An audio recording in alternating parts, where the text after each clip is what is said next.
Good evening, everyone. Thank you for being here. We are going to give additional attendees a few more minutes to sign on, so please stand by. We'll begin shortly. Thank you.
Okay, everyone, we are ready to begin.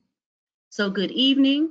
My name is Olivia Glenn, and I am our Deputy Commissioner for Environmental Justice and Equity here at the New Jersey DEP. And I want to welcome everyone to our Liberty State Park stakeholder meeting. Tonight's topics will focus on updates on the interior restoration project's 30% design, as well as active recreation. We have reached a critical juncture on where we are reporting out on these two key goals. And it comports really well with the fact that just today, Sean LaTourette was confirmed as our new Commissioner of the Department of Environmental Protection. Though his role is new, his support has been ongoing since he was Deputy Commissioner and Chief of Staff of our agency. And with this transition, please know that you will continue to have the same level of support for this process on which we've embarked as you had previously from Commissioner McCabe. This process and our next steps have the continued ongoing support of both Commissioner LaTourette and Governor Phil Murphy. Next slide, please.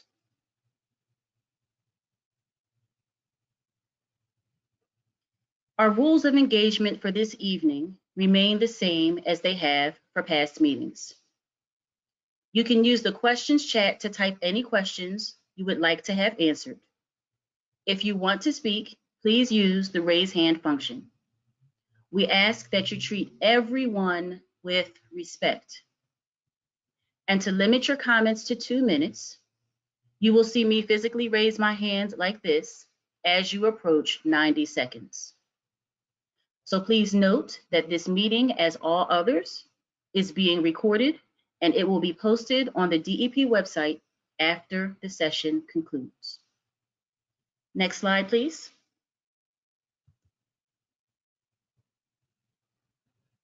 So our agenda for tonight is as follows. First, we will share interior restoration design updates based on public feedback from previous stakeholder meetings. Second, we will share key results from the active recreation survey. And then next, we'll discuss next steps and we'll wrap up as usual with time for Q&A and comments. Next slide, please. So just to orient everyone, this is a map of Liberty State Park. In total, the park is 1,200 acres with 600 acres of land and 600 acres of open water. The interior area comprises 234 acres of the 600 land acres. Next slide, please. Today, the interior of Liberty State Park is dominated by invasive plant species that are not native to the area. The site is fenced and inaccessible to the public due to contamination. The fenced site also inhibits ease of access to the developed portions of the park from the surrounding community. And the boundary of the interior is outlined in this aerial in purple. Go to the next slide, please.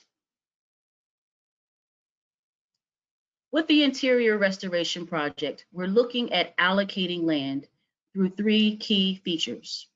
The first is a dedicated 50 acres for tidal wetlands. Then it's 27 acres of non-tidal wetlands. And then there's an upland forest and active recreation set aside of 133 acres. And we're making a significant dedication of acres for active recreation purposes. The remaining 25 or so acres will be used for amenities such as parking and trails. The next slide, please.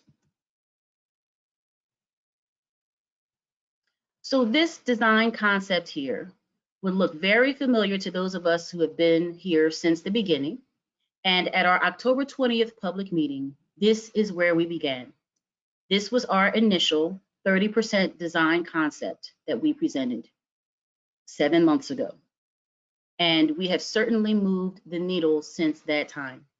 The next slide, please. This recap of public engagement to date outlines some of our key milestones. First was the meeting we held on October 20th with the first proposed 30% design concept and initial survey. It was followed by 3 breakout sessions, 2 in January and 1 in February. And then we issued an active recreation survey where we received over 3,600 responses getting community feedback.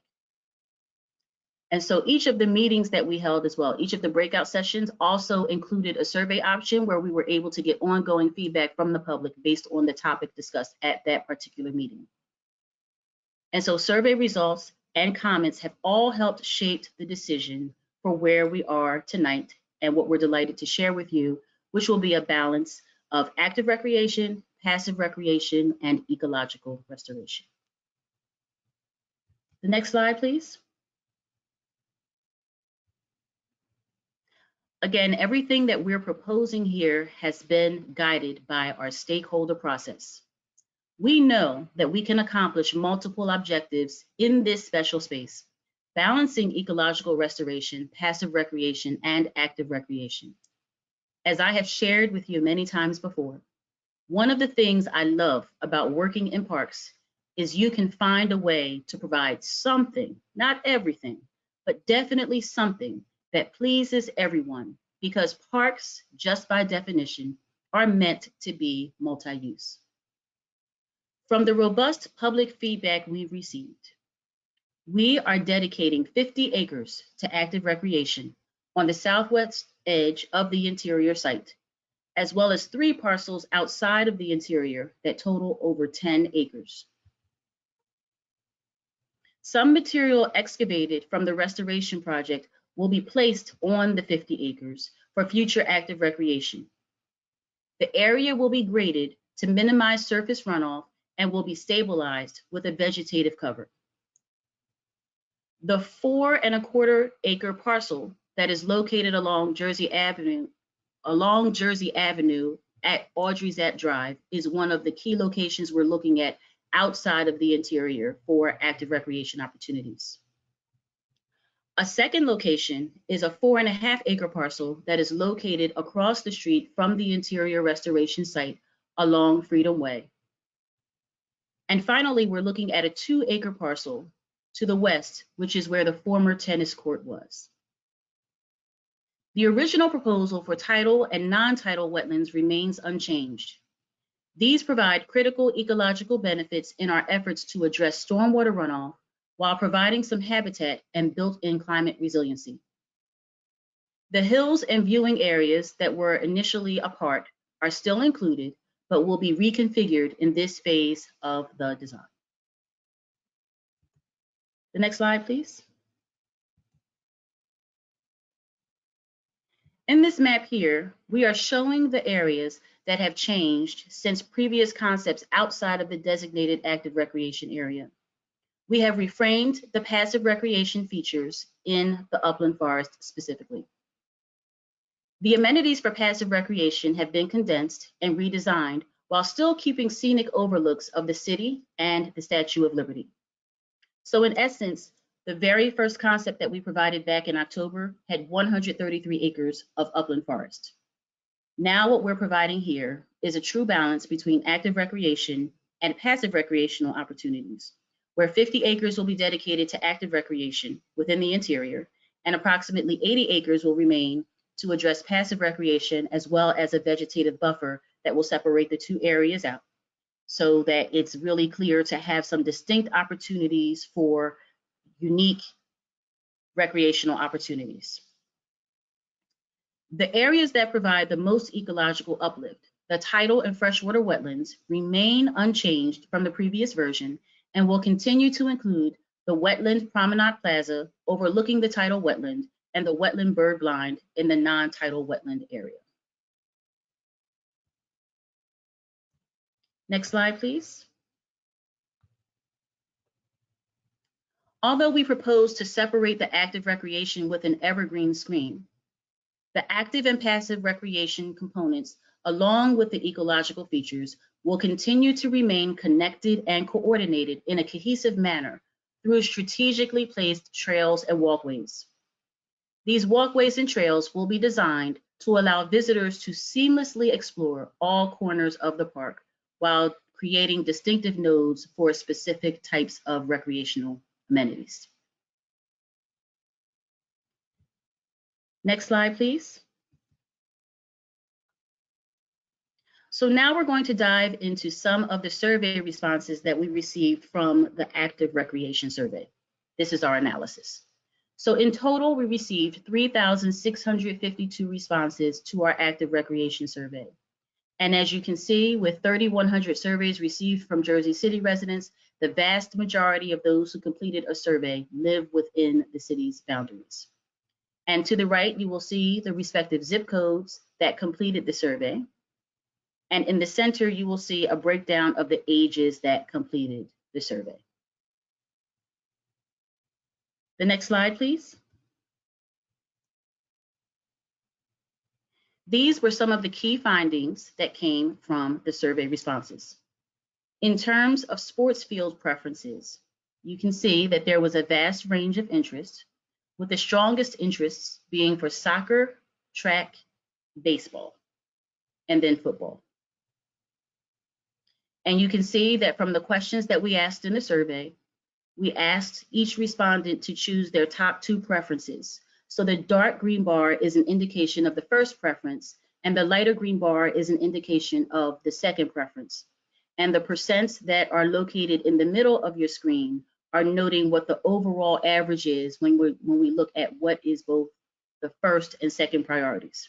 So for example, baseball, 7% said it was their first preference, 11% said it was their second preference, but the average of those two is 9%. The next slide, please. When looking at the preferred options for courts, we see that 22% of respondents overall noted an interest in both basketball and tennis, and that's followed by volleyball, a skate park, badminton, and bocce. And again, the dark green is who ranked it as their first preference, the light green is who ranked it as their second preference, and the percents that are noted in the center of the slide are an average of the first and second preferences. Next slide, please. Next, we asked visitors about other select park amenities preferences. And these were the top responses that got over 100 people articulating support for this form of recreation. And we can see that the largest interest is in a pool. 24% noted it as a first preference, 11% noted it as a second preference, for an average overall of 17%. Public gardens is 12%, boats and kayaks is 11%, playgrounds is 9%, a water and spray park is 8%, and a dog park is 7%. So I just want to note about the survey results in particular. We see this as really comprehensive feedback of items that we can take into consideration for designing the park, but it doesn't necessarily mean that we have to incorporate all of these amenities within the boundaries of Liberty State Park. And I'll talk a little bit more about how we plan to advance this information that was shared with us with other partner agencies, so we can work together to provide amenities to Jersey City and the Hudson County and the larger region. The next slide, please. Okay, so we have two broad umbrellas of next steps. The first is to further the ecological restoration design, and the second is to begin active recreation planning and design. So first, when we're talking about furthering the ecological restoration, I want to be really clear on what that means. It means that we have reached 30% design completion. So again, what does that really mean? I want to use the analogy of planning a family cookout. 30% completion is you have determined the attendees and planned the menu. 60% design means the attendees have gone out to buy the ingredients for the menu items assigned to them. 90% design means all attendees have filled their gas tanks to head to your cookout.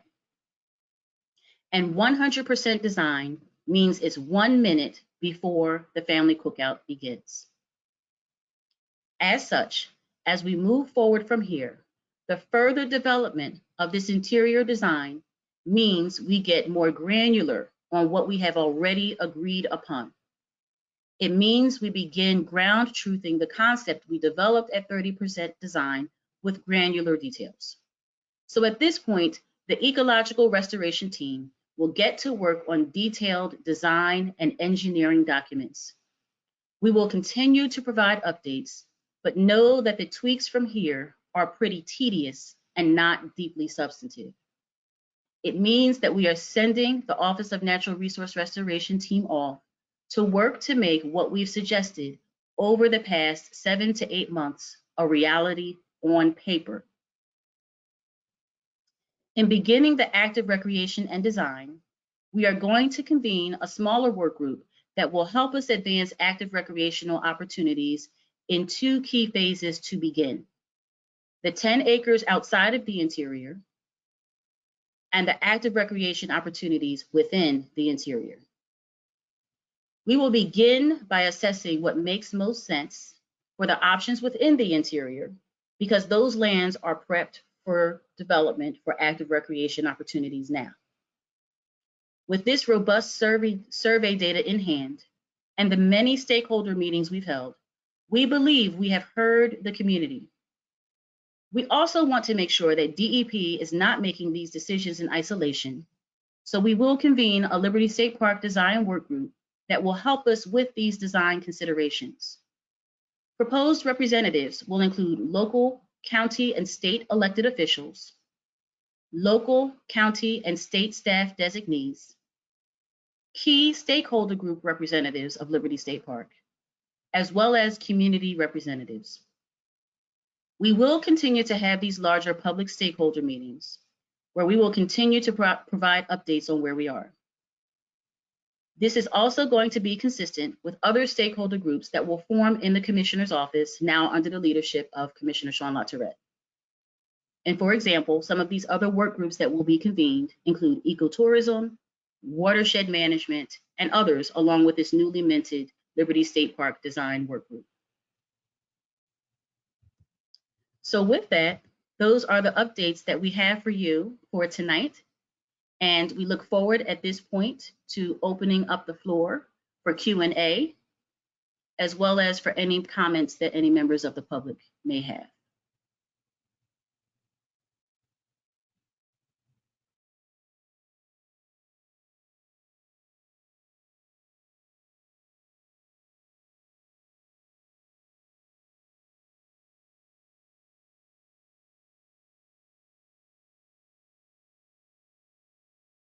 Okay, seeing that there are no hands raised just yet and no questions in the chat just yet, I am going to take a moment because I think we have reached a really critical milestone. I want to introduce you to the team members who have been an integral part of the work that we have done to get to this point. I know that it's often my camera that is on, but I am not a one-woman show. This is definitely team work. So if the staff members who are behind the scenes could just turn your cameras on and wave, that would be great. And I will introduce you to everyone that is here. So the first person who has popped up here on my screen is Rob Rodriguez. If you don't know him, he is the superintendent of Liberty State Park. So for those of you who are located in Jersey City, he is definitely a familiar face that you should look for. Next on my screen is Ray Bukowski, who is the Assistant Commissioner of Natural and Historic Resources. Next is John Sacco, who is the Assistant Director of Parks and Forestry, who also leads the Office of Natural Resource Restoration. We have Craig Dorsett, who is in the Assistant Commissioner's Office. We have John Cecil, who is the new Director of Parks and Forestry. So that is another announcement for those of you who are here tonight. You should definitely take note of John's face. We're really glad to have him on our team here. Next is Joshua Hitchner, who works in our Office of Natural Resource Restoration. We have Robin Madden, who has been a DEP veteran for a really long time, who has taken on a new role as Deputy Director of the Division of Parks and Forestry. Also, we have Dave Bean from the Office of Natural Resource Restoration. He is the Bureau Chief. We have Mandy Feudy from my office in the Deputy Commissioner's Office, who spent 20 years working in the Division of Parks and Forestry, so she has definitely been a tremendous asset for this process. Next, we have Stacy McEwen from the Office of Natural Resource Restoration. Her face probably looks very familiar to you. Certainly her voice would sound familiar to you as she's given some presentations in past meetings. And Jimmy Douglas, who is our just social media and communications guru. So for some of the videos that we've produced in past meetings, it has been Jimmy who has worked 18-hour days to assemble those videos. And finally, we have Ben Schroeder, who is another IT guru on our team in the Office of the Assistant Commissioner, who saved us even up until 5 minutes before tonight because I could not get in GoToWebinar. So this is the team, just some of the team members behind the scene who are integral to making all of this work happen. So I am grateful for all of you. I'm glad for the public to see your faces, and we will continue to be around and continue working with everyone in Jersey City and Hudson County to advance the work that we have done so far. And I see that we now have questions starting to come into the chat. So for now, if people want to turn their cameras back off, that's fine. If I need some assistance with a question, I'll call you back on. But before beginning to take some of these questions, I just want to remind everyone in terms of how to raise your hand if you want to ask a question. And if you see the rectangular dark gray bar that is on your screen, you'll see one of the symbols that's there is a hand. So if you want to raise your hand, just click on that and it will show to us that you have raised your hand. Okay, so I'm going to go jump over to see what is in the chat.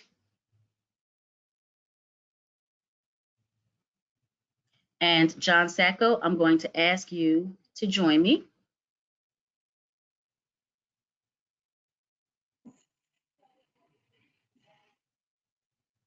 We have a question here. The first question is asking us, how long do you think it will take for the actual construction to begin? John, you want to take that question? Sure. Thanks, Olivia. Well, as Olivia mentioned, we're at the 30% design. And it generally, to get through the 60, then to the 90, then to the permitting, and then to prepare plans and specs, it's time consuming before you can sit down to eat at the barbecue. And we anticipate it's probably going to be around 2 years to fully bake the design and have it ready for bidding. Okay, thank you for that. And we'll let everyone know, it's not a solid concrete time frame. That's an estimate. And we will certainly be remaining in touch. We'll keep you apprised. We'll be sharing updates so you know exactly where everything is and why. So we will continue talking. Okay, the next question is, will this presentation and maps shown be available online? And the answer to that question is yes. This presentation will be available on the Office of Natural Resource Restoration website. If someone can drop that URL into the chat, that would be great so everyone knows where to go. We will also put out a notification on our social media once it goes live, so you know it's there and you can certainly make access to it. In addition to the presentation, we will also have a survey that is available, just like the past breakout sessions, where if you want to provide any feedback, you are able to do that as well. Okay. So now there are 2 hands raised. The first is Barbara Perlmutter.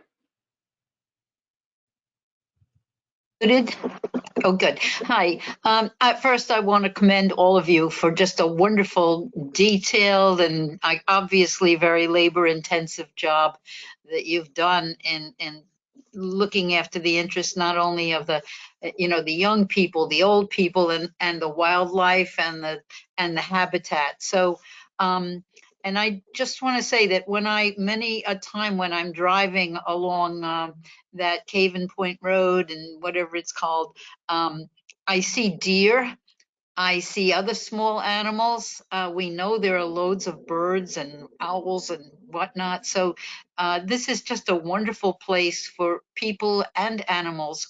And I would just ask that when the restoration and revitalization occurs, that we not displace the animals, that we keep the habitat for them so that they can remain. Well, at the same time, we need those ball fields for the kids, and we need those lookouts for the tourists and the whole work. So thank you for all you do. Okay. Thank you so much, Barbara. And I just want to note that, there will of course be some displacement of things while the project is underway. But once the work is done, once these ecological restoration features are installed and the passive recreation features are put in place, it's going to be a higher ecological resource value that's in place. So it should certainly draw more than what we see there currently. So we know it'll bring more wildlife, and it'll also be a healthier habitat for the creatures that choose to call this place home, as well as migrate through here seasonally. So the next hand is Elnardo Webster.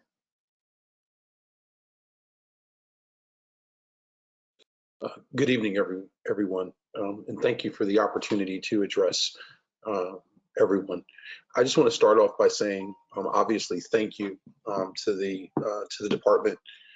Thank you, Deputy Commissioner, and thank you to our new Commissioner, Sean LaTourette, for providing extraordinary leadership in what started out as a tough process. I think that the job that you guys have done is an example for community engagement, community involvement. And as a kid who grew up in Jersey City, I'm humbled and appreciative that the department's taken the extra step to really seek out what folks are thinking and really incorporate that. And obviously, the results of the survey are wonderful to see, how many people really participated. I just think it's a great example, and and I hope that's a process that other departments and agencies and folks utilize for stakeholders. I just want to state my one kind of issue at this point. I think that the plan is amazing, and I'm super excited about it. I'm super excited about the process you laid out.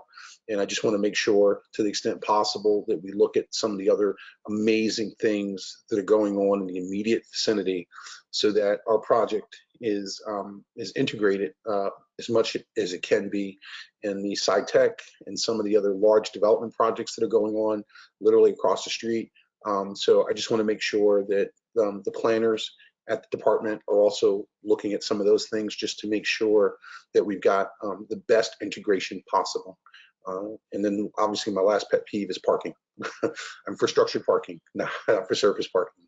But that's it. And thank you very, very much. I'm humbled and appreciative of this plan. And I think it really reflects a true community collaboration. Thank you. Thank you so much. And I will note to you that while the Office of Natural Resource Restoration will be putting the blinders on and really getting focused and getting granular to get to 60% design and all the way up to 100% design, you will have the commitment of our commissioner and myself to certainly be involved to have the cross-pollinating discussions outside of the DEP to make sure that everything that's being planned for this corner of Jersey City is advancing in a really concerted fashion. So thank you. Okay, I'm going back to my list of raised hands. It seems like those hands are coming up now. So next is Steve Lipsky. Good evening, Deputy Commissioner Glenn, and I just want to echo my friend Leonardo Webster's words of commendation for what I think has been an extraordinarily transparent and thorough gathering of information and sharing of it. It certainly has made me feel part of the process, and I know others that I've spoken with. Two things. One, I'm a runner in that park. I absolutely love it. I belong to a running group that we've adopted. It's an oasis. And I've been in touch with the Superintendent Rob Rodriguez, who is the salt of the earth. The guy is phenomenal. He works with us tremendously. He's a Jersey City guy. He speaks our language. He knows us. He integrates.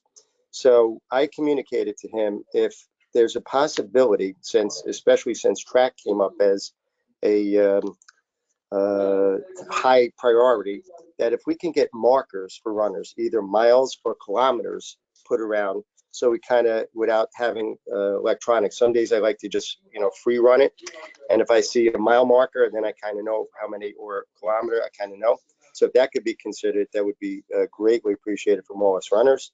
And the second thing, I know it's not part of it, but I just want to put a seed. That Central Railroad Terminal, I was a councilman in Jersey City, and we were sworn in, the late, great Mayor Glenn D. Cunningham. We used the Central Railroad Terminal to have our inauguration. And that part that's going west, it's really in a very bad way. I don't know if just to plant that seed, if we can get, working on that to restore it to its glory, because you've got Ellis Island, and that's really an extension, and it speaks the world to our immigration experiences. And once again, Deputy Commissioner, thank you so much. Great job and continued success. Thank you so much. I will say, in terms of what you've requested in terms of the mile markers, I am certain that Superintendent Rodriguez took a note of that, and he will see what he can do that is feasible. So he will certainly reach out to you to be in touch regarding that.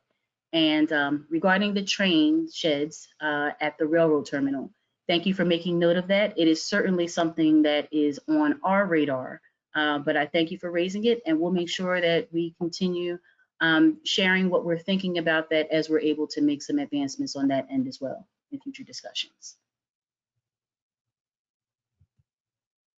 So next, I want to go to one of the questions, and I am going to ask Dave Bean to join me in answering this question. And the question says, how will this impact access to the park while the enhancements take place? How are you vetting contractors for this project? Yeah, good question. During the construction, we're going to do everything we can to minimize impacts to the park. Excuse me, there's a thunderstorm here and my dog is not liking it, so forgive me for that. We will do everything we can to minimize impacts to the park. We will route truck traffic. We think we can route truck traffic to deliver materials and equipment in a way that will really minimize park impacts. The construction area will be fenced off. There'll be dust control measures put in place with monitoring. But keep in mind, this is a major construction project.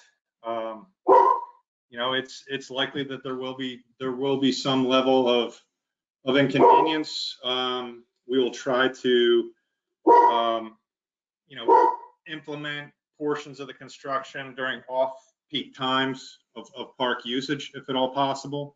So we've been thinking about this. You know, again, we're only at the 30% design, so we'll be able to have a better idea of exactly how we're going to minimize park impacts as this progresses. But yes, that's certainly something that we've been thinking about and will continue to think about.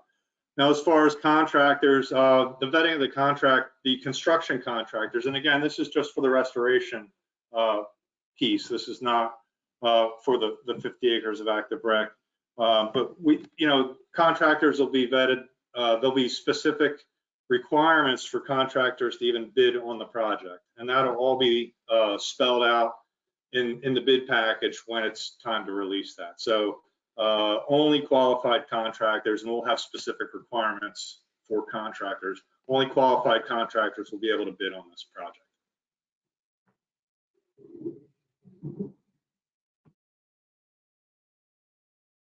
Okay, thank you so much, Dave. Okay, the next question that is here is, when will we hear more about the next phase of the remediation and natural resource restoration planning?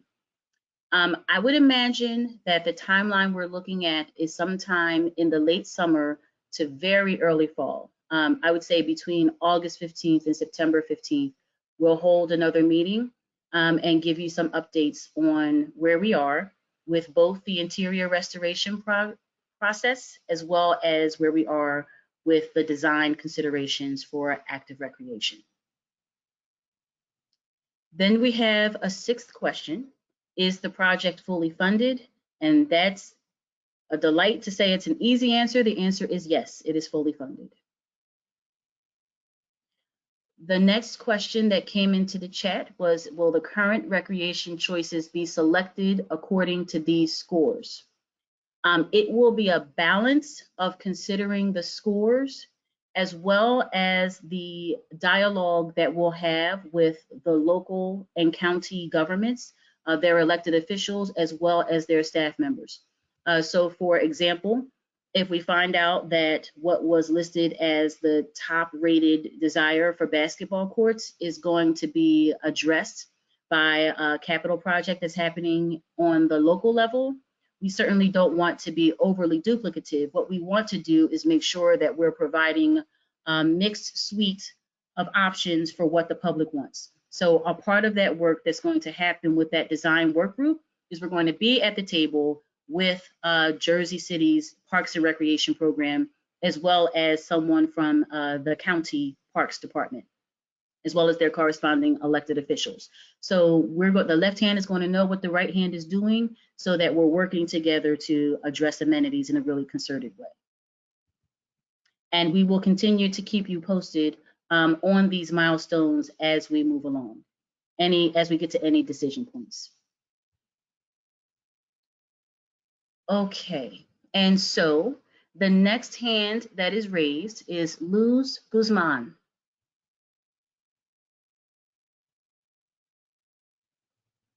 I'm unmuted. Hi, can you hear me? Hi. Yes, we can hear you. I'm sorry. Thank you again for all that you're doing and being very transparent on these plans. Just a question regarding, now that we're, eventually going to have more people coming in, and I think I posed the question a couple of times in other meetings regarding people going from one side of the park to the other. Was that part of, I also came late, so if you've already addressed this, I'm sorry, but have that been considered? Because obviously we're going to have more activities, going to be more cars, or we'll have people who don't have cars and want to participate and maybe want to get from the light rail to the other side of the park. And so are shuttle services being considered?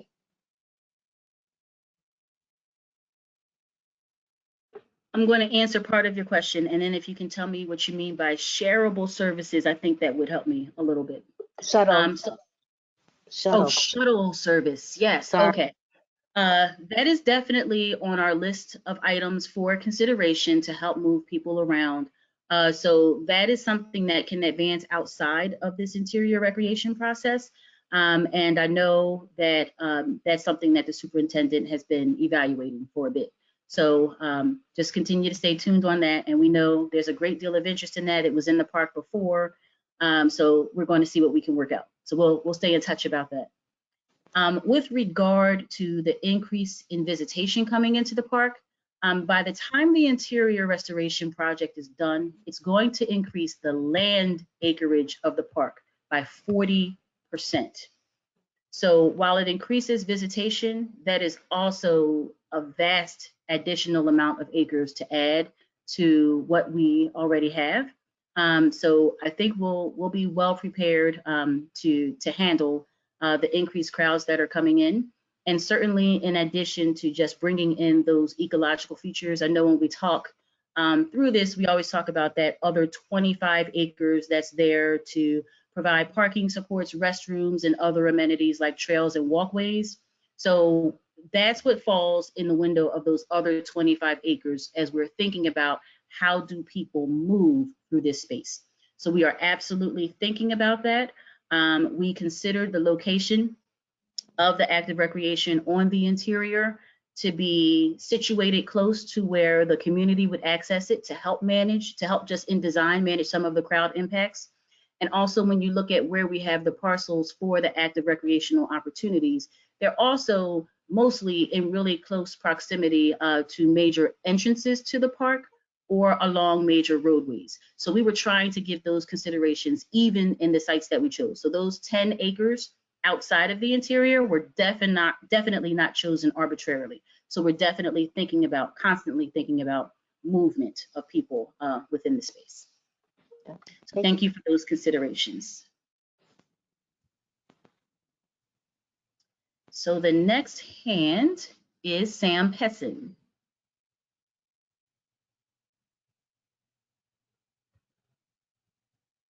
Sam, don't forget to unmute yourself. There you go. Okay. The Friends of Liberty Park, thank you, Deputy Commissioner Olivia Glenn and the whole DP staff for the public process for active recreation and the whole park. The spectacular urban nature habitat for trails and active recreation expands the park's greatness, which rose up from an abandoned waterfront because of my father Morris's vision and is leading the 18-year citizens movement. The wildlife habitats and athletic additions will further enrich urban people's lives as a mental, emotional, physical, and spiritual public health resource and science education resource. The DP is the first one to change the longtime policy against new state park active recreation, except for a couple of years when the DP was open to Jersey City Mayor Glenn Cunningham, supported by the Friends and advocating for a ball field to be funded by the golf course that had built 3 towers. Creating sensible facilities before the interior is completed is very much welcomed. It's essential that the DP do comprehensive traffic circulation, parking needs, and mass transit studies. The interior nature wonderland will become a local and New Jersey ecotourism destination, and the recreation amenities will be used by schools, leagues, and choose-up groups making reservations. The existing parking lots are already at their full capacity on any nice weekend. For the improvement plans to not have a disastrously negative impact on people's access to and use of the entire park due to the additional users in this already jam-packed park on weekends, these studies are necessary. Deputy Commissioner Glenn, you have stated the DP will obtain funds for active recreation, but unfortunately, billionaire Paul Fireman will continue to use a strategy of promising money for a quid pro quo deal for his only goal of privatizing and destroying the Caven Point natural area for millionaires' golf holes. Liberty Park belongs to future generations as a priceless park for people of all colors, religions, and backgrounds to enjoy. The essence of park history is that the overwhelming majority has opposed privatization, no matter what money privatizers promised. The decades of the broad public consensus continues now with a coalition of 106 local and statewide groups to pass the Protection Act and 26,000 petition signers.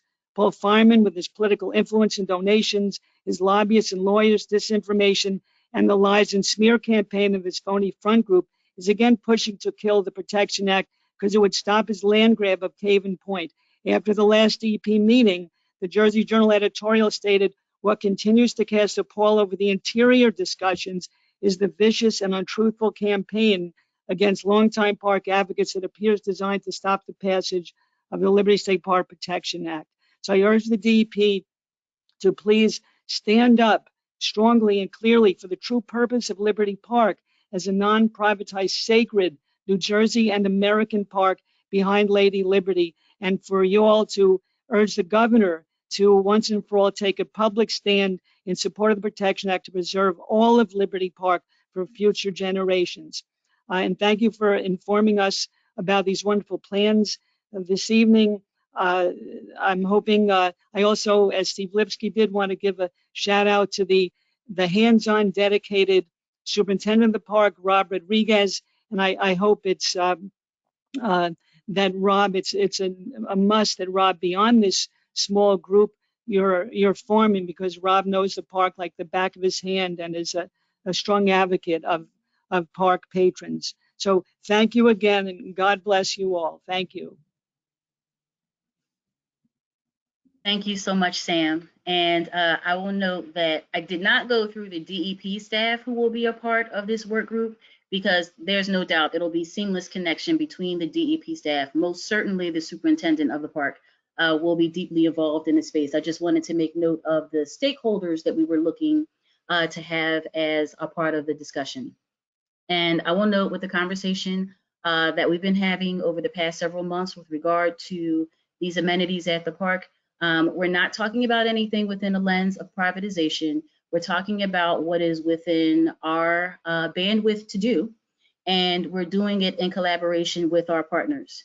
Certainly, there are no intentions here of looking to divert anything, certainly no land holdings of ours for any other purposes besides public recreation and conservation purposes for the community. And for the residents and visitors of the state of New Jersey. There's no other intention there. It does not mean that once amenities come in, as we already have as a model in other places within the state park service system, that we won't secure opportunities for public-private partnerships under the current kind of structures that we have, like license agreements and special use permits. But even we're so far from that, even as a prospect right now. Right now, obviously, everything that we're doing is falling within the parameters of DEP. And the intent is to foster greater public access and making sure that what we're putting in is serving the community and for the community and by the community. So that's where we are with it. So thank you so much for your ongoing support. The next hand that was up was Raphael Wakefield.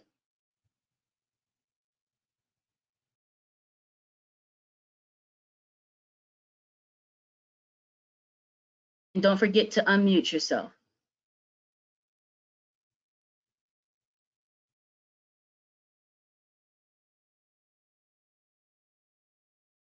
Okay, my IT support is telling me that you are still muted, so you have to unmute yourself so we can hear you.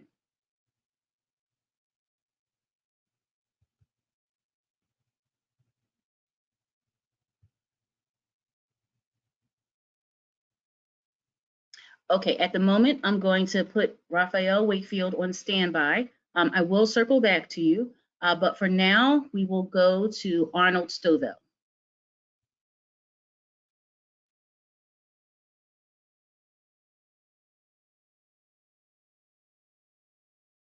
And Arnold, don't forget to unmute yourself. Myself, there we have it. All righty, good evening. Thank you. Good evening, and thank you for having me.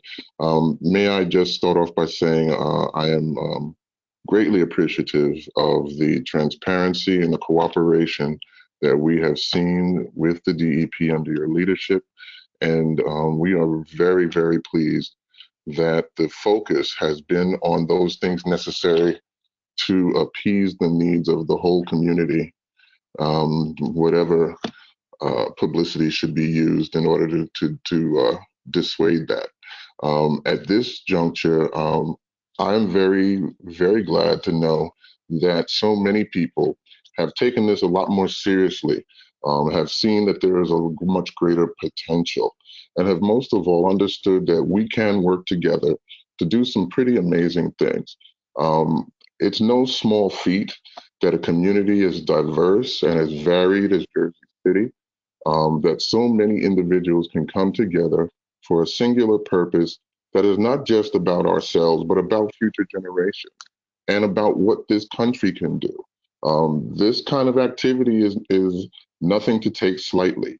We're in a time when mistrust and misunderstanding and basically this idea of seeking out for your own good is more the commonality. And we have been very fortunate in that this large group of individuals, of people from all kinds of backgrounds, of people with all kinds of concerns, have seen the light in coming together and trying to do something that will actually benefit everybody and not just individuals.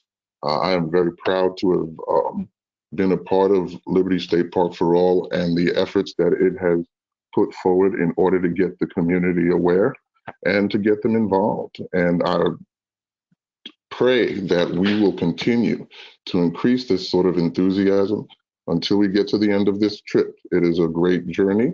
I thank you for leading us on it. And we welcome whatever challenges are coming in the future so that we may conquer them together. Thank you. Thank you so much, Arnold. So there are 2 questions here that I'm going to take, and then I'm going to ask John Sacco to join me, and possibly Dave Doyle as well, if you are available to help me answer 2 questions about contamination and remediation. So the first is that there has been a lot of concern about the source of funding for the active recreation and whether the Cave and Point natural area will be preserved. So in the scope of all of our discussions around the interior restoration and the other opportunities, the more than 10 acres we've identified for active recreation, Cave and Point is not within the scope of the planning for this initiative. I will tell you that there aren't any active Cave and Point discussions that I have been a part of. So it's not a concern at this point. Right now, we're really trying to focus to make sure that we advance the 234 acres for the interior and the 10 acres that are available to us for the active recreation opportunities. As far as the source of funding for the active recreation, we do have dedicated streams of funding that are available to lands that are owned by the DEP for active recreational amenities through the corporate business tax, which is something that the public has routinely voted on since 1961. So it's it funds the Green Acres program as the Garden State Preservation Trust, but it's also funded by the corporate business tax. So we have all those funds available to help us with making improvements for the active recreation within the park.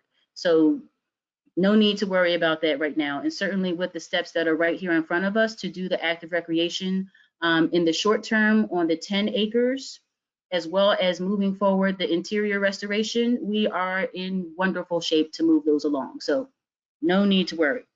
I wouldn't hold that back from you if there were a need to be concerned about it. So then we have 2 questions I want to combine and to have John Sacco and Dave Doyle, you're both there. Hello. I was scrolling questions. Okay, so the first question, let me get them both up here. Okay, the first question is broad. Will the contaminated portions of the park be remediated? And then secondly, what is the position of the 50 acres for active recreation relative to the Honeywell sewer line that requires chromium remediation? So John, I will ask that we start with you, and then Dave, you can enhance what John says. Sure. Well, the answer to the first question is yes, the interior will be remediated.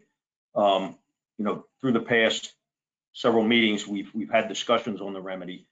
And it's basically, the model is to recontour it according to the ecological restoration we want to do and the passive recreation we want to install, and then capping that. and the cap is wholly appropriate. It follows everything according to the SRP guidance and regulations. The sewer line that has the chromium contamination is being remediated by Honeywell, and that's also overseen by the site remediation program. So the distance, and that line runs effectively through the center of the interior. So the active recreation portion is going to be, over on the southwest margin of the park, and separating, the active recreation area from the sewer trunk line is that 80 acres of upland restoration and passive recreation. Yeah, and just Olivia, I appreciate the opportunity because as everybody's been asking and stating tonight, they appreciate the transparency.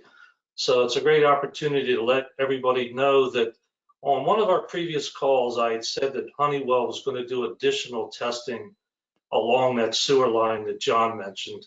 And through that testing, they have discovered more contamination than I previously spoke about. And I'm not talking about volume so much, but it's more of the concentrations were higher than what I had previously said. So for full transparency, I just want to let everybody know that Honeywell is stepping up, and they have just let us know. And this is all brand new information. As I had stated before, they were out in the field, if the people that were on previous calls, doing the sampling work. So we just got the results in. Honeywell is going to actually remove that material of the higher concentration. As I said before, the protocols that we use are very protective. Honeywell will remove the material to the extent practicable, because they're obviously not going to be digging under an existing sewer line until such time that sewer line gets replaced or there's maintenance to it. But what they will do is remove the material they just discovered and replace it with clean material. They'll provide the cap. And as John was saying, there'll be an additional cap that's going to be placed because of the restoration. So I can assure everybody that it will be remediated according to our regulations.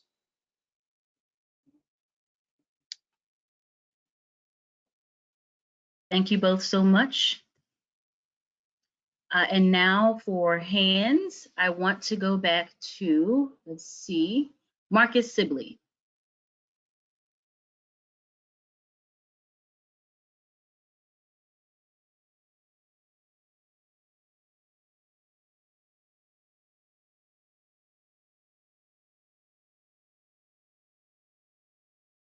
Marcus, don't forget to unmute yourself.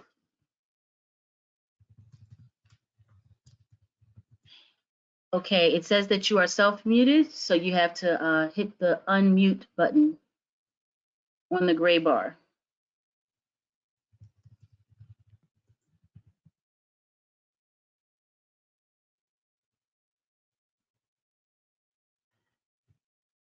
Okay, so for Marcus, we will come back to him, and I will go to Paula Mahayosnand. And I apologize if I did not pronounce your last name correctly. Hi, good evening, Deputy Commissioner Olivia Glenn. Thank you so much.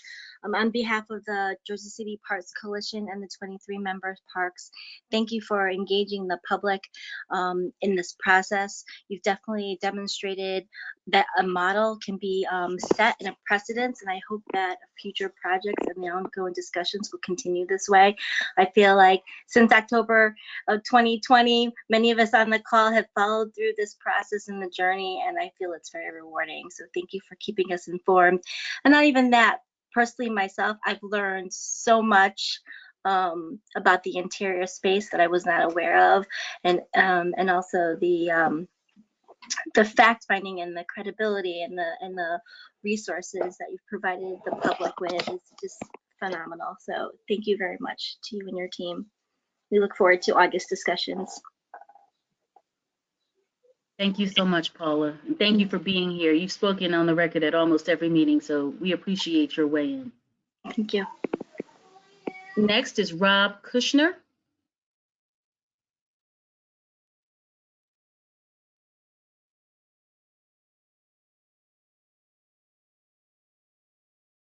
Okay, good. Okay. You can hear me now? All right, thank you. Thank you. Thanks for this presentation. I'm very excited for this work.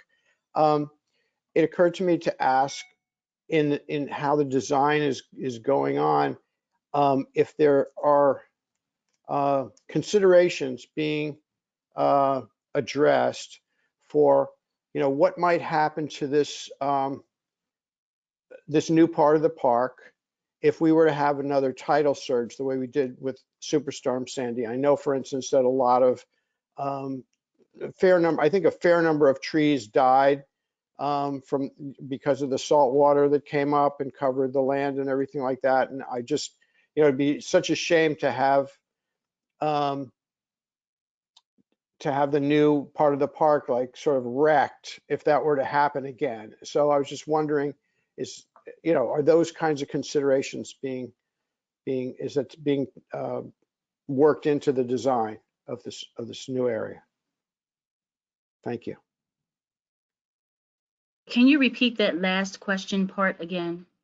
I just wanted to know if the considerations are being worked into the design in terms of like what plants, plant selection, and in terms of just, how the landscape is being designed to make it as resilient as possible in case we were to ever have another tidal surge the way we did with all that Yes, salt water exactly. coming up on the land. Right, Yeah. right. Okay, yes. So I'm going to ask Stacy McEwen or Dave Bean to join me to answer this question. Dave or Stacy? Yeah, thank you, Olivia. Yeah, I mean, if you look back at what happened to the park in Superstorm Sandy, I think Rob could probably better describe that than myself. But I would not expect that there would be a lot of injury to wetlands in a similar situation, because we had water elevations increased and actually insulated marshes from wave energy because they were essentially underwater. So I think we've got history on our side in terms of Superstorm Sandy and how marshes were affected. We did a project on the other side of Jersey City called Lincoln Park, and that actually fared very well during the Sandy event. Now, having said that, we are creating a new tidal creek that's going to basically be flowed by the tide, and that's going to be the water body that allows our new constructed marsh to be flowed by the tide twice a day. And so that tidal creek will certainly be reinforced with structurally engineered stability control to prevent any sort of erosive forces that you might get during a rapidly increasing tidal storm. So we are definitely planning on having robust engineering in the tidal creeks, but the marsh itself should fare well during a tidal storm like Sandy. Okay, thank you. Thank you. Thank you, Dave. And now I want to go to a hand. Doug O'Malley.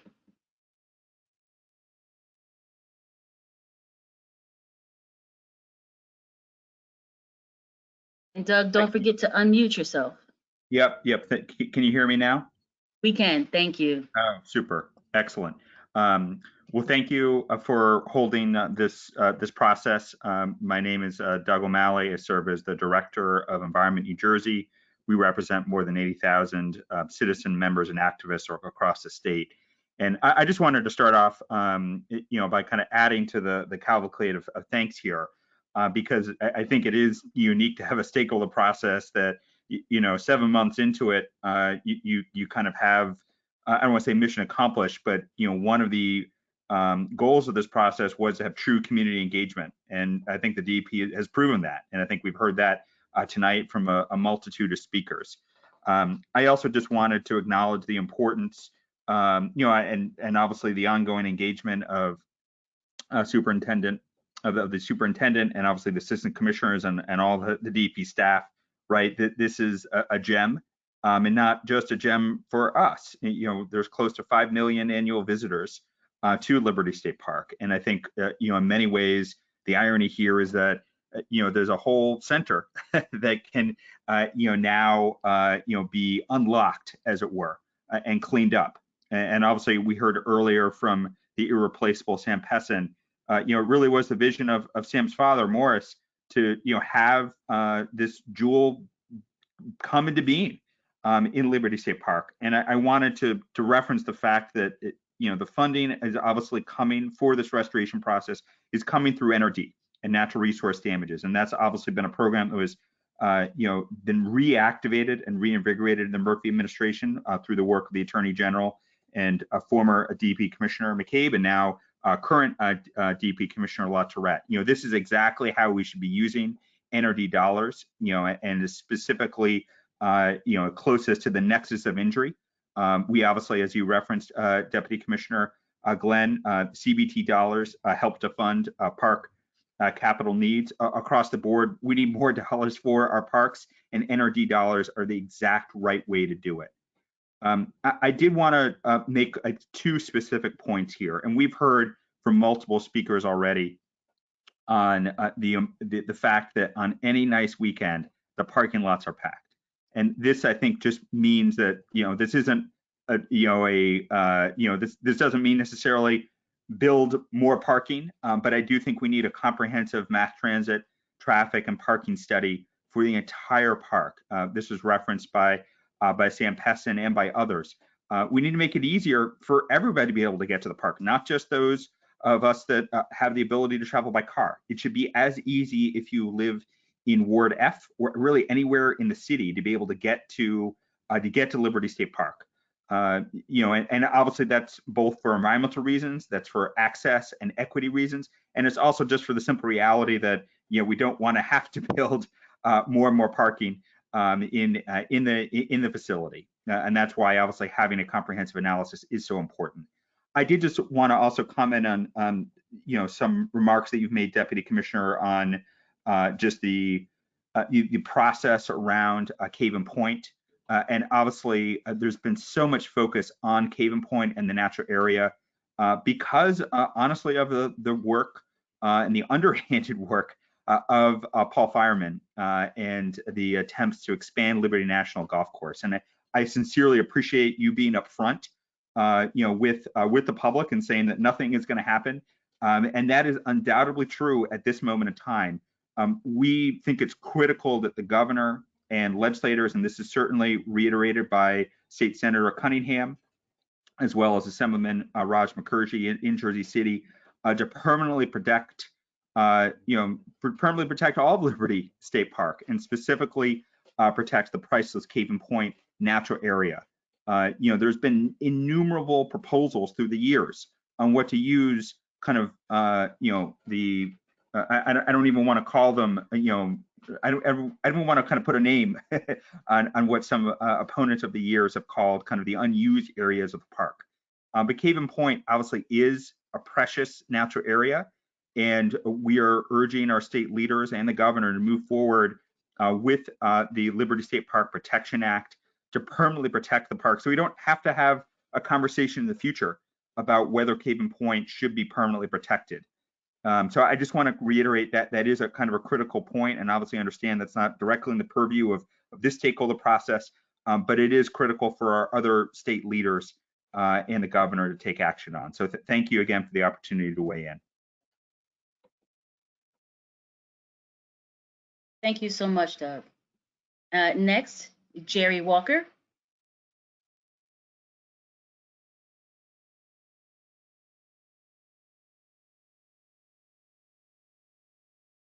Don't forget to unmute yourself.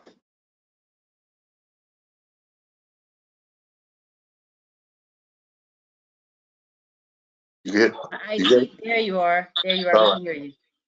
Yes. Thank you. Yeah. So just real quick, I respect the comments of the last couple of speakers, especially in terms of, you know, the infrastructure in the area. You know, I live in a community all my life, and I understand that it is problems when it comes to high tide. So that's definitely a concern, and I appreciate you know, Dave explaining all that. But you know, I also know that, you know, this is a great opportunity that we could, you know, have dialogue and have the community participate. And as I know it, look, we need more open space than any time in the past. Is critical, especially within the range of the park where it's stationed in Ward F and A. There's a lot of stuff going on there. We need space. It's people on top of people. It's the mixture of, you know, the Hope 6 project, just, you know, putting people in certain areas, etc. It's a mess. And as I look at this thing, I just feel like there's an opportunity where we can have, you know, space where we can stop being so crowded amongst each other. It's a different, you know, Jersey City is a unique place. And, you know, as a kid, just, you know, I don't want to bore you with my stories, but I used to play down in Liberty State Park. You know, Ellis Allen at one point, guys, was our playground. People, you know, was birds and pigeons, and we used to find documents and all sorts of stuff. Actually, I have a pole in my backyard right now. My mom said, you know, you can go find a pole, you know, because she didn't really want me to go to the court too late at night. If you go find a pole, you know, I'll put some concrete to build you a basketball court. So guess what? Me and my friends, we went down to Ellis Allen, we went to Liberty State Park, and we found this pole. And I still have the pole in my mom's backyard. I don't know what it's worth, but I'm gonna figure that out. But it's a true story. But I've been in this area for so long, and I could tell you, you know, just a little bit about the infrastructure. What's going on right now in the neighborhood? You know, Jersey City has a unique grant in terms of infrastructure and trying to create better sewer lines, etc. So I want to know how we can, you know, put this in conjunction with everything that's going on out here, because, like the gentleman is saying, you know, infrastructure on high tides is very, very critical. Because I experienced it. You know, it was often where we couldn't keep things in the basement, you know, in my house, where, you know, my mom lives still currently. And so that's very important. But I'm super excited about the added addition, like the recreation opportunities. You know, I tried to do some things in Liberty State Park back in the past, but you know, it would never panned out. And, you know, hopefully this could be an opportunity where, you know, we could have other outlets, because this is getting crowded in Jersey City. Like right in that little Lafayette section, I mean, you know, it's 20,000 units that's earmarked, you know, and it's getting crowded. So we need space like that. And I live here, and I'm gonna continue to live here. So I encourage the DEP to continue with their process, and I appreciate this because this is the first of the kind that this is happening. And you know, despite you know, anybody interest, I think just for the community perspective, it's a good thing. You know, there's a lot of chemicals down there. It was this guy named, I went somehow to do the research on it, but it was this guy named Tex. We knew him as a kid. He always smoked a cigar, and he always would say about, you know, he would tell us in little sentences like how they dump in, you know, chemicals and you know, the New York people, and it was like when I was a kid. And I wish we could do some research on that, because somehow Tex should be named in this whole process, because he educated us in certain areas where it was higher, you know, toxic than other areas. And this guy, Tex is a real name, and it's probably don't make sense to a lot of people, but the people that really know it make a lot of sense when I'm saying right there. But yeah, I just appreciate the conversation, dialogue moving forward. I'm in favor of trying to, you know, get more active recreation down there, because we need it. So that's all I wanted to say. You know, I'm all over the place, but, you know, I'm just a little emotional with this because it means a lot. It's a tremendous opportunity for us to be a part of it. And that's what I just want to say today. And Glenn, you're doing a great job. I appreciate you and your whole staff and steering the conversation and working through everybody's issues. So appreciate it. I know it's a tall task. Thank you. Thank you so much. And I do want to do one thing. I need to correct myself and address you with protocol. For those of you who don't know him, that was County Commissioner Jerry Walker. So I certainly want to give him his due as one of your elected officials. And I am getting some feedback here, even from DEP staff. They know who Tex was. So certainly we can do some help in tracking him down and certainly making a mark of what his legacy was in Jersey City. So next, I want to give Marcus Sibley an opportunity again to speak. Thank you so much, Deputy Commissioner. On the phone app, I don't know if anyone else had this issue, but for some reason from the phone, I didn't see an unmute space. I didn't see that on there. So I'm on the computer now. So thank you for the opportunity. My name is Mark.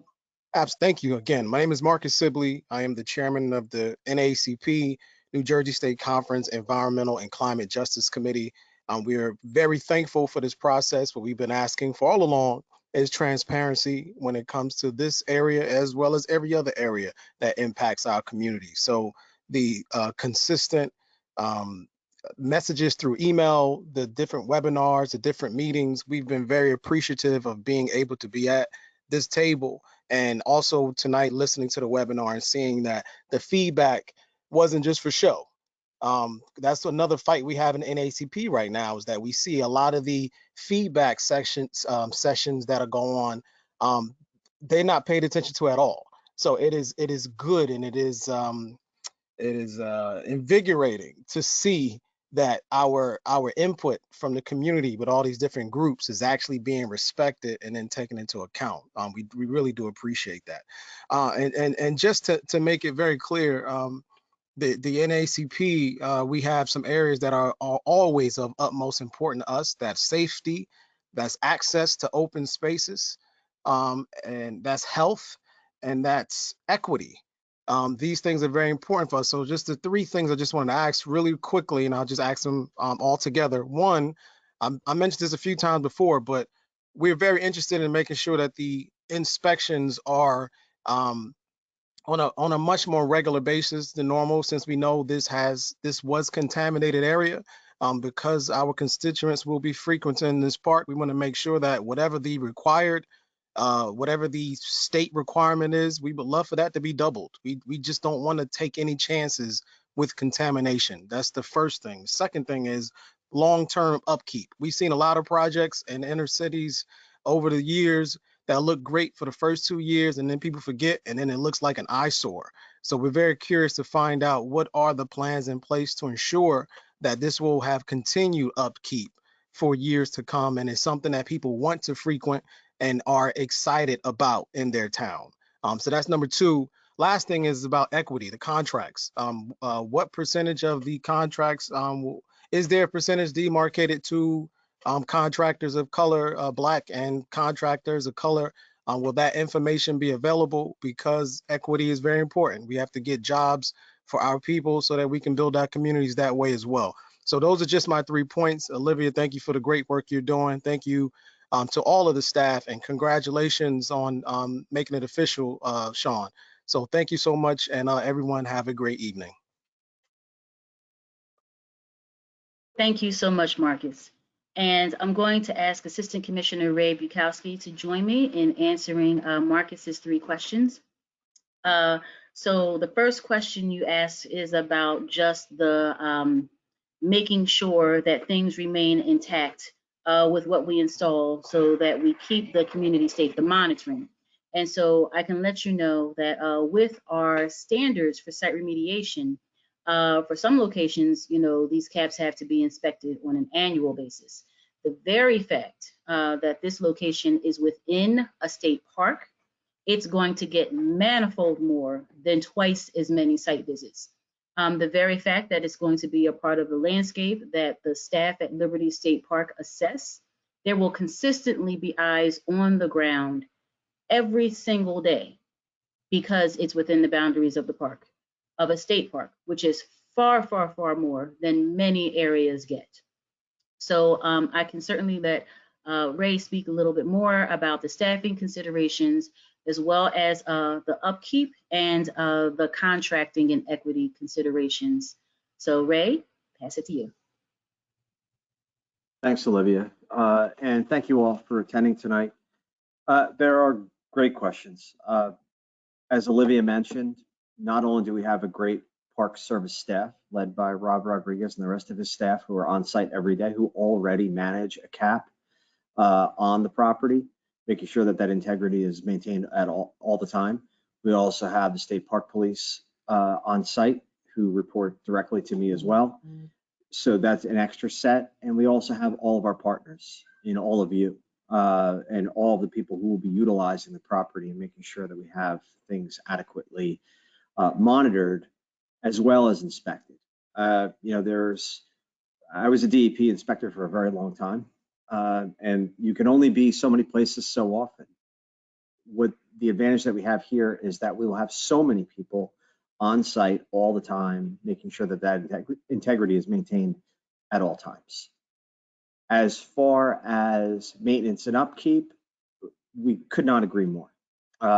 We engage with many of you as our stakeholders to talk about park operational needs. We'll continue to talk about that. We're very cognizant that the additional infrastructure, as important as it is for the public, we also have to maintain it. We've got to keep it up and running. We're really looking forward to partnerships that we will develop as a result of a lot of this work that will help us on that effort at all times.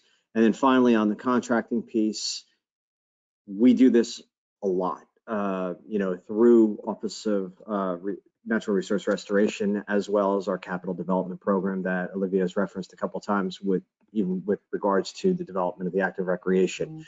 We do a lot of contracting work. We will follow all the legal requirements to appropriately award contracts, and we certainly will work very hard to make sure that we have publicized all these opportunities so that we can get as large a diverse and appropriate pool as possible to make this project as efficient as it could possibly be. Because even though it is, as we've all talked about, fully funded from a restoration perspective, we also want to make the best use of the dollars that we possibly can. Because these are all public dollars, and we want to make sure that we're maximizing this opportunity all the time. So we're really looking forward to it all. Thank you. Thanks, Ray. And before you turn your camera off, there have been another suite of questions that have come into the queue. Some we've already heard but about train sheds, about the Morris Canal, about shuttle service, job creation, and other business opportunities. So can you just broadly reply to that suite of inquiries that came in? Sure. So first of all, I think what's really nice about a forum like this is that we do get everyone thinking about the park and the opportunities that it can present. So we really appreciate that. We are taking a lot of these questions in on the chat. We've had a lot of engagement with many of you outside of these public processes where we're taking in input all the time. And like everyone else, we all refer back to Rob Rodriguez quite often. Rob and his staff are always looking at opportunities in and around the park. We all talk about the Marina bulkhead. We talk about the riverfront bulkhead, the work that has happened on the ferry slips, our desire to have a food concessionaire, increasing business opportunities as well as recreational opportunities to increase the usage of the park in a sustainable way that is just going to do nothing other than improve everyone's abilities to recreate in our spaces. I will say that we are trying to focus this process on the restoration, the remediation, the active recreation. We are taking in all of his other comments. Saw some about cleaning up some of the areas around the Morris Canal. The train sheds, Olivia's touched on that. We've had many ideas over the years in talking about train sheds, but we are in the business to try to improve all of these things. So I don't want anybody to have the impression that I'm saying right now we're not going to address those. We certainly are. And we want to talk more about the things that we can do to improve things. We're not going to just take on one project and put everything else off. We'll work on as many things in parallel as we possibly can. But this process, this meeting tonight is about the interior and our recreational development opportunities, as well as, you know, our restoration. So we appreciate the interest, and we will keep open dialogue with all of our advocates. Thank you so much, Ray. You're welcome. And let's see, there is a question here in the queue about whether or not there will be bike lanes that are added to the park. And the answer to your question is that yes, there will be bike lanes that are added. I think it is exactly 4.9 miles that is in the plan so far. And it's 4.9 miles of trails. And these primary pathways, they will be paved and suitable for bicycles. And the nature trails will be designed for pedestrians. So we're going to have a mix of different things that are in place. And once we get that more granular data available that comes in the 60% and 90% design, as we said, it doesn't change the footprint that we've laid out. It just gives us more specifications. We'll be sure to share what those specifications are with you as we move ahead. And then there was also a question about if we are working with Jersey City for it to provide more recreation to its residents.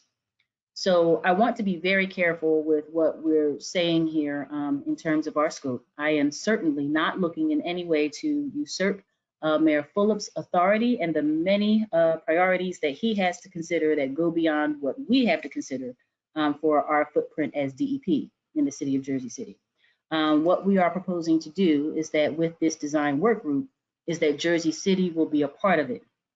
And so for those things that have been identified by Jersey City as priorities, they will be able to share that with us. And for those things that have been unearthed to us through this process, we will also make sure that we're sharing it with them. We will ensure that we are working in a concerted fashion, that we're not having needless redundancies, but that we are optimizing taxpayer dollars at every level of government. So we have already committed fully to collaboration. So I can let you all know, in preparing for this meeting, I did have a conversation with Mayor Fulop. So he is engaged on what's happening in the course of these meetings. And he has also demonstrated his commitment to make sure that there are staff who are a part of our design work group so that we're really working together. So that's my answer for that. And now I want to give the floor to Greg Rameau. Hello, everybody. Hi, Deputy Commissioner Glenn. I want to echo the sentiments from pretty much all the speakers in that the way this process has both been conducted and the outcome have been extraordinary. I'm sorry, let me back up. I'm Greg Rameau, the New York, New Jersey Baykeeper. We're a regional conservation group that works around New York, New Jersey Harbor, and I've had the honor of being engaged at Liberty State Park for 30 years. Only in New Jersey can you have a process, or I think it's only in New Jersey, where you can have a process that looked like it didn't have a chance of success. Sides pitted against each other, a lot going on. DEP in the past shouldn't necessarily showed strong leadership at Liberty State Park, or at least not strong, consistent leadership. And that's changed here through this process. I think a lot of folks who bet would have thought there might have been a different outcome that wasn't nearly as positive as this one. I want to thank Sam Pessin and the Friends of Liberty State Park, because of all their fights over the years, this area, this interior is not a water park. It's not a Formula One racetrack. It's not a doll museum. It's not anything other than open space that now can be used for both active and passive recreation and natural restoration.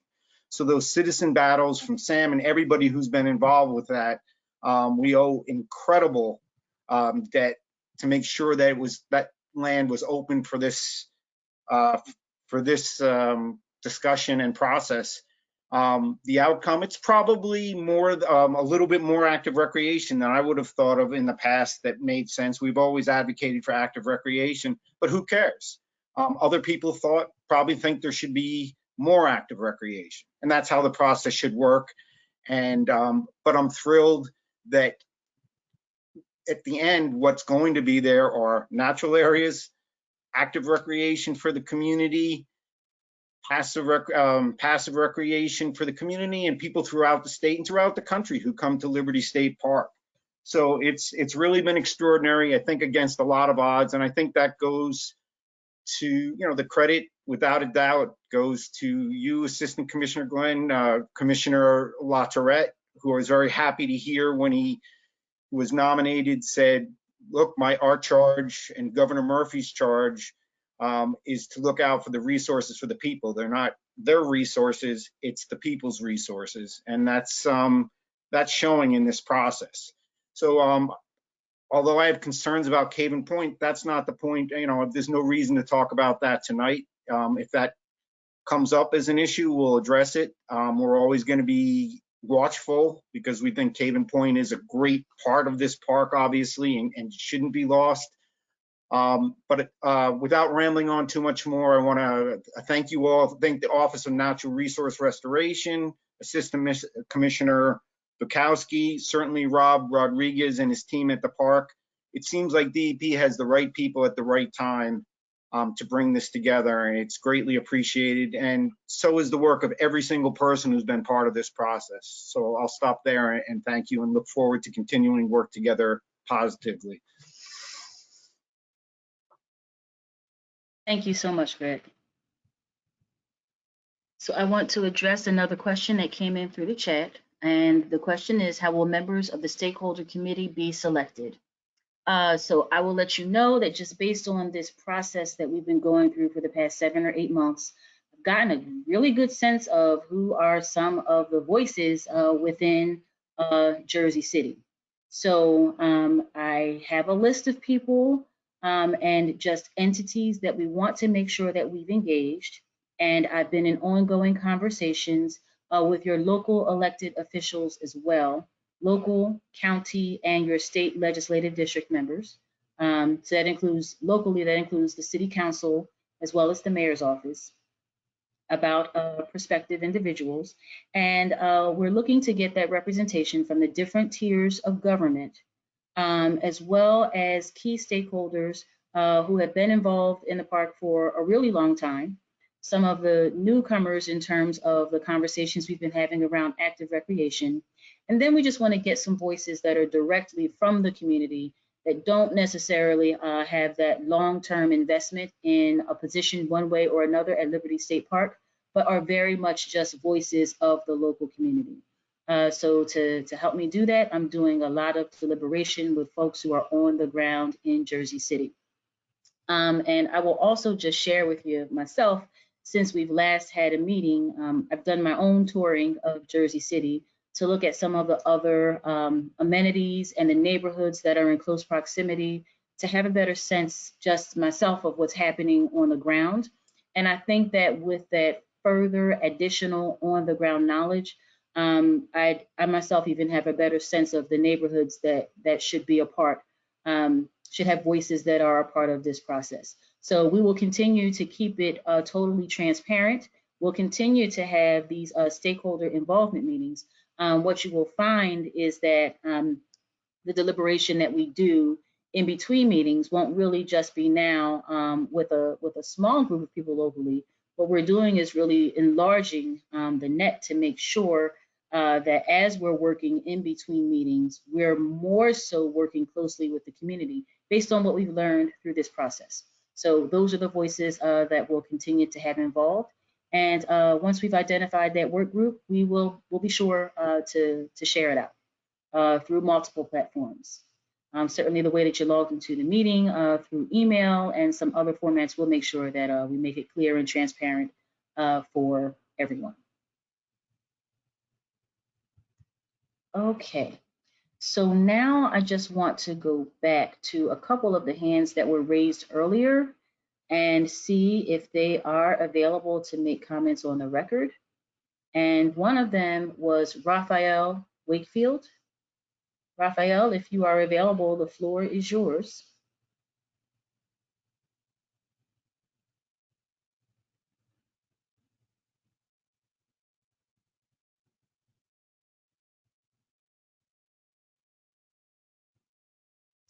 Okay, so I'm going to go on to a new name that had a hand raised some time ago.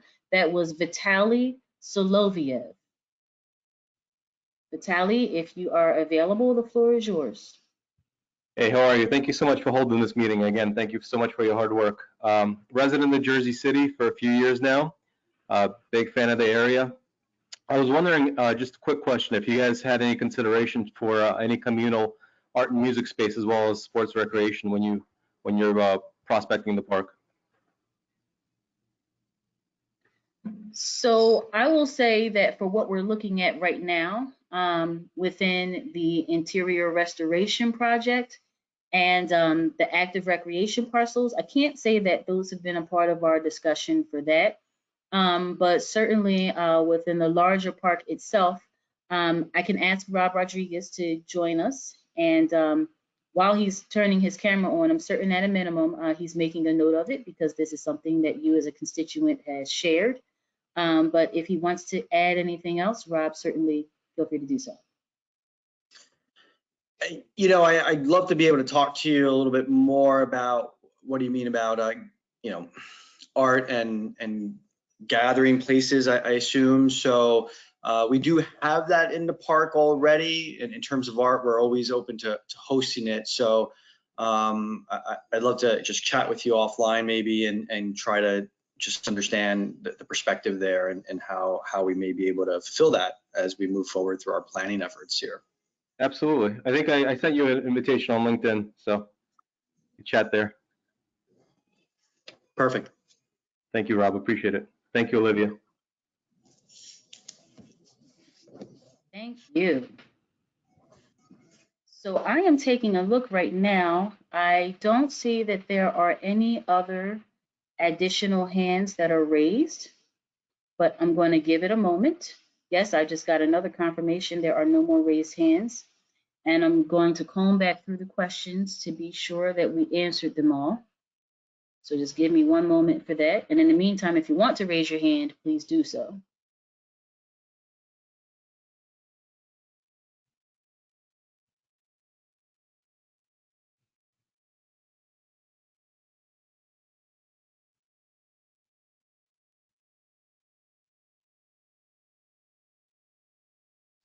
Okay, I do see one question here that was asked.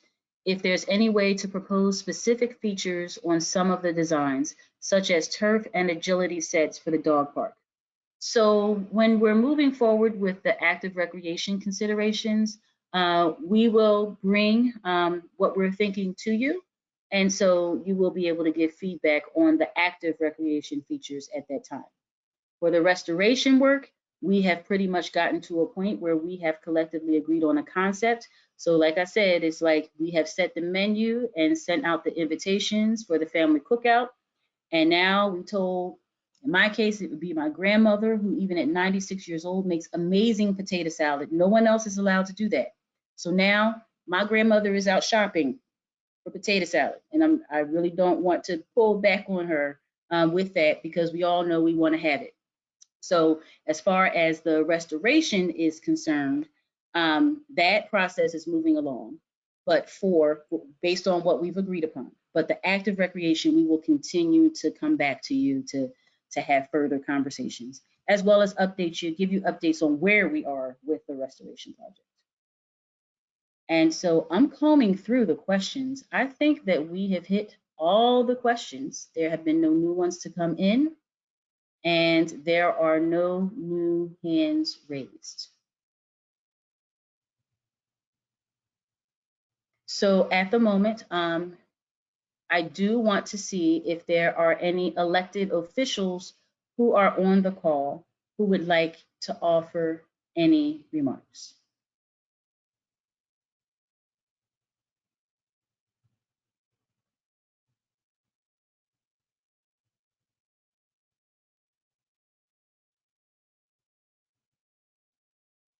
Okay, County Commissioner Jerry Walker, the floor is yours. Thank you. You can hear me? You can hear me? Hold on. I don't know what I did Yes. wrong. You Yes, hear me? we can hear you. We can hear Okay. you. Yes. Okay. Well, I appreciate one thing that touched my heart that you said. Some of your staffers know text, and he definitely a guy that was noticeable, and he was smart with environmental stuff. Text. He owned a lot of property on there, and he would dress up. We would think he was like almost he didn't have anything, but we knew he lived in this big place, and he would dress as he would dress as a humble man. And he smoked a cigar, but he was a millionaire. That's what some say. And he was very interesting, man. And he knew about all this environmental stuff. It's like almost like he came from another place and then I don't know. So I appreciate somebody knowing that. So that's all I want to say. But great meeting. Appreciate the dialogue, transparency, everybody inclusive. So thank you. Thank you so much, Commissioner Walker. And I will again note to everyone that is here, just because you may not have heard a number of your elected officials speaking today, I want you to know that I have spoken with all of them.